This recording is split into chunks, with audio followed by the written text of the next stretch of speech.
పేరిట మీ అందరికీ షలోం. ఈరోజు దేవుని వాగ్దానము. అందుచేత నిద్రించుచున్న నీవు మేల్కొని మృతులలో నుండి లెమ్ము, క్రీస్తు నీ మీద ప్రకాశించునని ఆయన చెప్పుచున్నాడు. ఎఫెసీలకు రాసిన పత్రిక 5వ అధ్యాయము 14వ వచనం. ప్రియ సహోదరి సహోదరులారా, ఈ దినము వాక్యదానములోనికి ప్రవేశించే ముందు కళ్ళు మూసుకొని ఒక్క నిమిషము ప్రార్థన చేసుకుందాం. పరిశుద్ధుడవైన మా తండ్రి, మహోన్నతుడవైన మా దేవ, ఈ శ్రేష్టమైన సమయమును బట్టి మీకు స్తోత్రాలు. అయ్యా, నిద్రించున్న నీవు మేల్కొనుము అని మీరు మమ్మల్ని ప్రేమతో హెచ్చరిస్తున్నారు. ఈ మాటలు మా హృదయాలను తాకనివ్వండి. మా ఆత్మీయ కళ్ళు తెరవండి. ఈ వాక్యము ద్వారా మాతో మాట్లాడండి. మమ్మల్ని మృతతుల్యమైన స్థితి నుండి జీవములోనికి నడిపించండి. నీ వెలుగు మా మీద ప్రకాశింపజేయమని, వింటున్న ప్రతి బిడ్డను దీవించుమని మా ప్రభువును మీ ప్రియకుమారుడైన యేసు క్రీస్తు నామములో ప్రార్థించి అడిగి పొందుకొని ఉన్నాము తండ్రి, ఆమేన్. ప్రియ సహోదరి సహోదరులారా, ఈరోజు జీవాక్యము వినుచున్న మీ అందరికీ మన ప్రభువును ప్రియరక్షకుడైన యేసు క్రీస్తు శక్తి కలిగిన నామమున ఈ నూతన దినపు శుభములను వందనములను తెలియజేస్తున్నాను.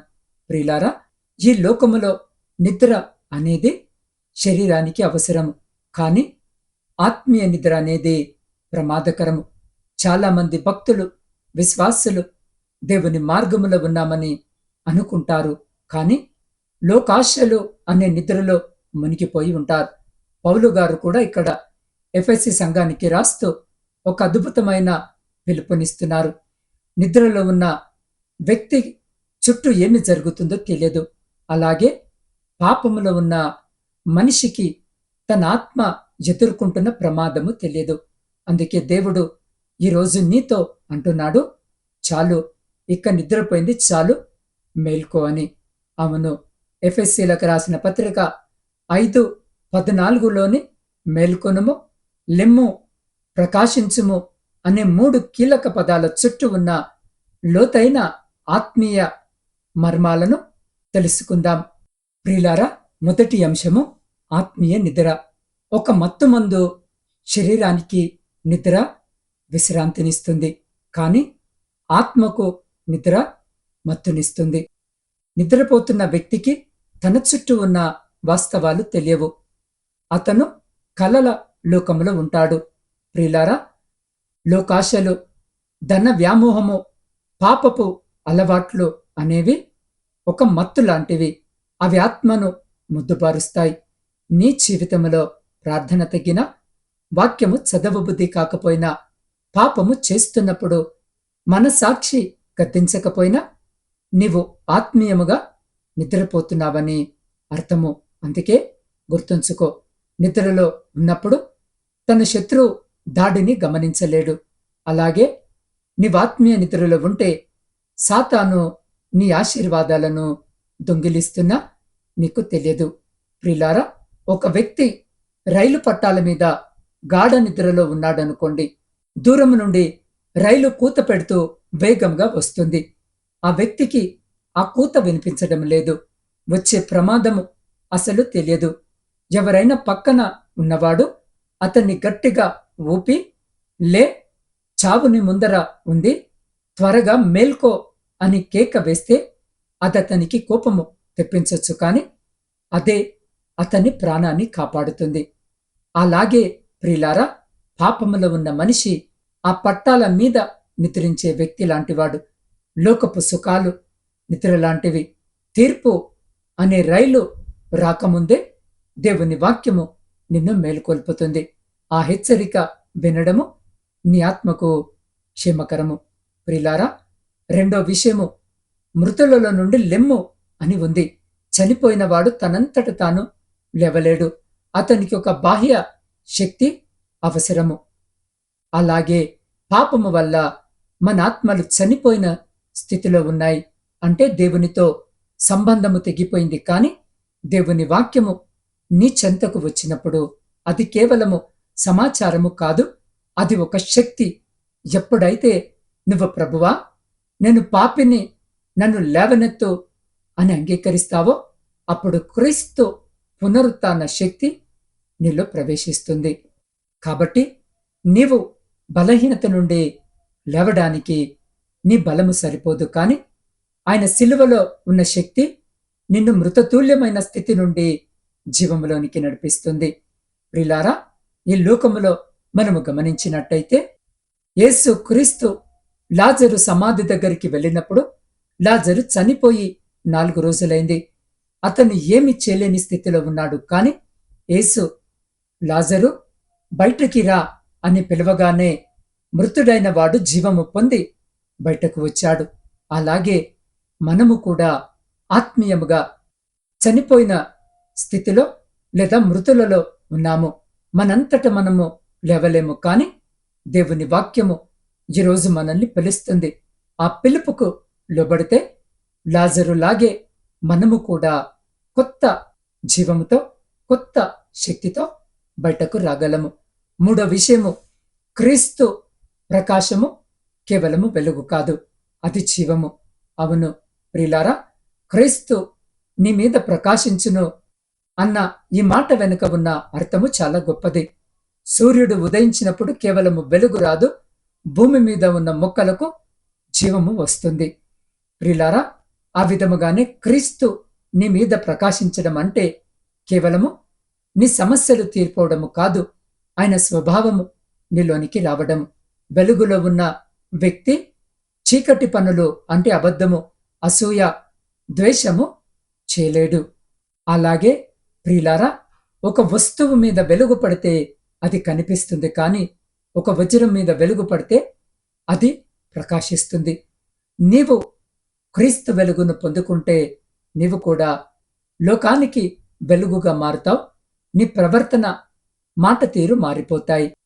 ప్రియులారా, ఒక గదిలో కిటికీలన్నీ మూసివేసి మందపాటి తెరలు వేసి ఉంటే బయట మధ్యాహ్నము సూర్యుడు ఎంత ప్రకాశిస్తున్నా ఆ గది చీకటిగానే ఉంటుంది. కానీ ఆ గదిలో వెలుగు రావాలంటే సూర్యుడు మారక్కర్లేదు. ఆ గది లోపల ఉన్న వ్యక్తి లేచి ఆ తెరలను పక్కకు జరపాలి. అలాగే క్రీస్తు వెలుగు ఎప్పుడు సిద్ధముగానే ఉంది. కానీ మన విశ్వాసము, లోకాశలు అనే తెరలు మన హృదయాన్ని మూసివేశాయి. నీవాత్మీయముగా మేలుకొని ఆ తెరలను తొలగించేస్తే, అంటే పశ్చాత్తాపపడితే దేవుని వెలుగు వెంటనే నీ జీవితంలో ప్రకాశిస్తుంది. కాబట్టి ప్రియులారా, లోకపు చీకటి పనులు చేస్తూ వెలుగులో ఉన్నామని చెప్పుకోవడము అసాధ్యము. నువ్వు వెలుగును కోరుకుంటే చీకటిని వదిలేయాలి. పాపాన్ని ప్రేమిస్తూ దేవుని మహిమను చూడలేవు. మేల్కొనడం అంటే ఒక నిర్ణయము తీసుకోవడము. ప్రియ సహోదరి, సహోదరులారా, ఒకప్పుడు ఒక రైతు తన కొడుకును ఎద్దుల బండిలో ఒక అందమైన గ్రామము గుండా తీసుకుని వెళ్ళాడు. అతను వెళ్ళిన ప్రతి చోట పచ్చని పొలాలు, తోటలు మరియు చెరువులు ఉన్నాయి. ప్రకృతి దృశ్యాలు చూడటానికి చాలా అందముగా ఉన్నాయి. కొడుకు తన తండ్రికి ఒక్కొక్కటిగా చూపించి ప్రశ్నలు అడిగాడు. మరి అతను ఓపికగా అతనికి బోధించాడు. కొంత సమయం తర్వాత తండ్రి అలసిపోయి నిద్రపోయాడు. అతను బండిని ఆపి తన కొడుకును ఆడుకోవడానికి వదిలి ఒక చెట్టు కింద విశ్రాంతి తీసుకున్నాడు. అతను నిద్ర నుండి మేల్కొన్నప్పుడు అతను తన కొడుకును కనుగొనలేకపోయాడు. భయపడిన తండ్రి, యేసు, నాకు సహాయం చేయి తండ్రి అని ప్రార్థించాడు.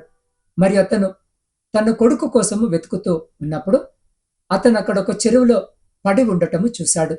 మరి దేవుడు అతన్ని రక్షించడానికి సహాయం చేశాడు.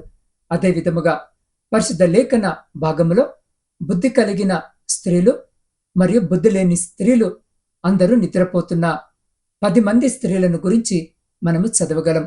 ఆ రోజుల్లో యూదా సంస్కృతిలో వివాహ సమయంలో వధువు ఇంట్లో 7 రోజుల విందు జరుగుతూ ఉండేది.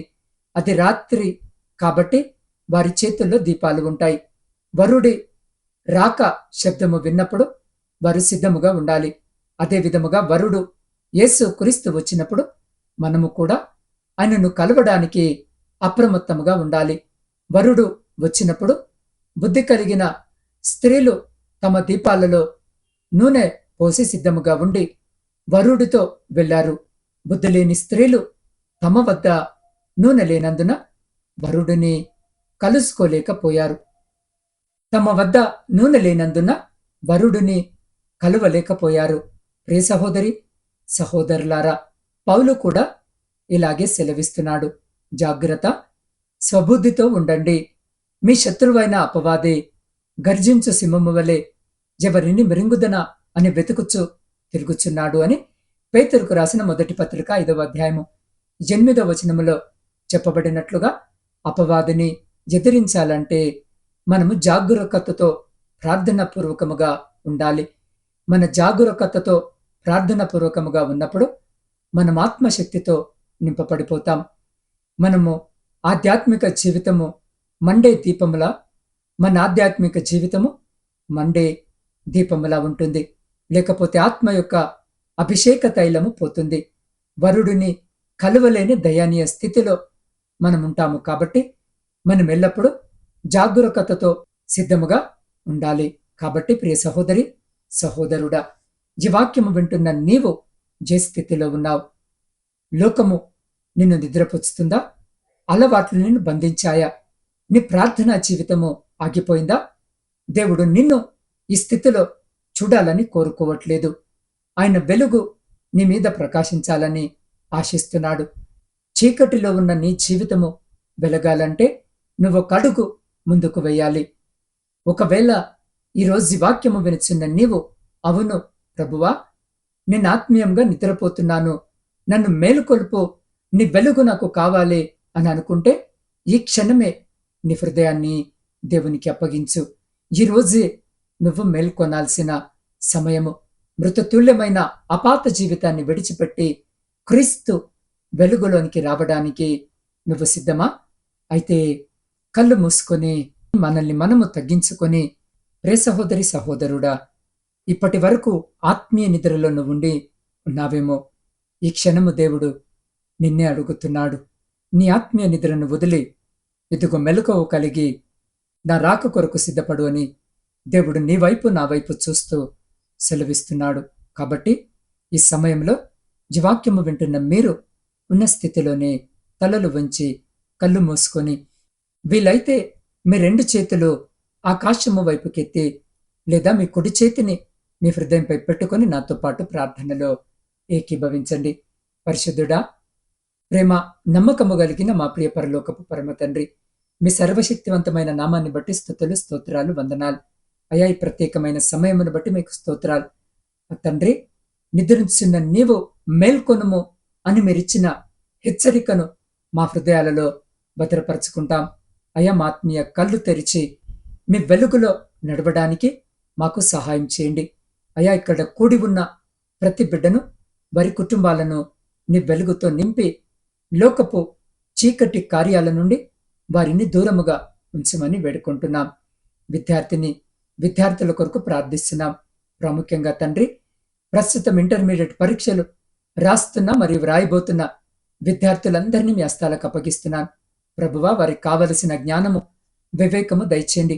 పరీక్షల పట్ల ఉన్న భయాన్ని, ఆందోళనను వారి నుండి తొలగించి ప్రశాంతమైన మనసును ప్రసాదించండి. వారు చదివిన అంశములను సరిగ్గా గుర్తు తెచ్చుకొని చక్కగా వ్రాయడానికి మీ పరిశుద్ధాత్మ సహాయమును పంపండి. వారి కష్టానికి తగిన ప్రతిఫలమును, అత్యుత్తమ ఫలితాలనిచ్చి వారిని ఉన్నత శిఖరాలలో నిలబెట్టమని వేడుకుంటున్నాం అయ్యా. వారి భవిష్యత్తును మీ మహిమార్థము వాడుకోనమని మీ పాద సన్నిధిలో ప్రార్థిస్తూ ఉన్నాం. దేవా, ఈరోజు జన్మదిన, వివాహ వార్షికోత్సవాలు జరుపుకొంచున్న ప్రతి బిడ్డ కొరకు ప్రార్థిస్తున్నాం. ప్రతి బిడ్డని జ్ఞాపకము చేసుకుని వినూతన దయా కిరీటం చేత ఆశీర్వదించండి. ఆ రీతిగాని ఇతరత్ర శుభకార్యాలు జరిగించుకుంటున్న ప్రతి బిడ్డను కూడా జ్ఞాపకము చేసుకుని సంతోషకరమైన కుటుంబ జీవితమును దయచేయమని వేడుకొనిచున్నాం. ప్రాముఖ్యంగా అయా, ఈ సమయంలో అనారోగ్యముతో, వేదనతో, వివిధ వ్యాధులతో పోరాడుతున్న నీ బిడ్డలందరినీ నీ పాద సన్నిధికి తీసుకుని వస్తున్నాం. క్యాన్సర్ వ్యాధితో బాధపడుతున్న నవీన సత్య, మేఘన, యశస్విని, మల్లికార్జున స్వామి, జహంగీర్, సుబ్బారావు, పద్మ, జ్యోతి, కళావతి, రాజేశ్వరి, భాష, హిమజ, యశస్విని, ఖైరున్నీసా, రమాదేవి, విమలమ్మ, అనుష మరియు మార్తమ్మలను మీరు ముట్టండి. ఆ భయంకరమైన వ్యాధి మూలాలను నీ పరిశుద్ధాత్మాగ్ని చేత కాల్చివేసి వారికి సంపూర్ణ విముక్తిని ప్రసాదించండి. దేవా, కిడ్నీ వైఫల్యముతో కృంగిపోతున్న సిద్ధు, లక్ష్మణ్, ప్రవీణ్ కుమార్, తేజ, నాగజ్యోతి, సన్నీ, సుబ్బలక్ష్మి అమ్మ మరియు నయోమిలను జ్ఞాపకము చేసుకోండి.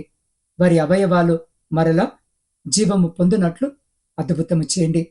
పక్షవాతముతో ఉన్న సూర్యరావు, రాంబాబు, గుణసుందరమ్మ, బాలప్ప, రంగన్న, కృపాకర్, జయకృష్ణ, భాస్కర్రావు, విజయలక్ష్మి, శ్రీనివాసరెడ్డి, వెంకటేశ్వరమ్మ, నారాయణ, శ్రీను, వీరేష్ మరి రంగన్నల మీద మీ కనికరాన్ని చూపండి.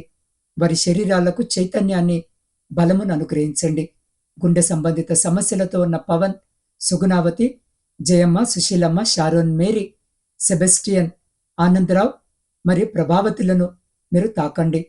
బ్రెయిన్ ట్యూమర్తో బాధపడుతున్న లీలావతి, ప్రశాంతి, జైపాల్ రెడ్డిలను మీరు జ్ఞాపకము చేసుకోండి.